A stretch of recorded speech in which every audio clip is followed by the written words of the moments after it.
Gas సిలిండర్లు ధరలు పెరుగుతూ సామాన్యుడి బడ్జెట్ పై భారంగా పడుతున్నాయనే చెప్పాలి.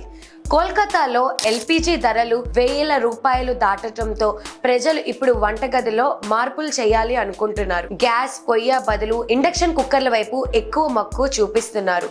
గ్యాస్ తో పోలిస్తే ఇండక్షన్ వంట జస్ట్ 30 నుంచి 40% వరకు తక్కువ ఉంటుందని గృహిణులు చెప్తున్నారు.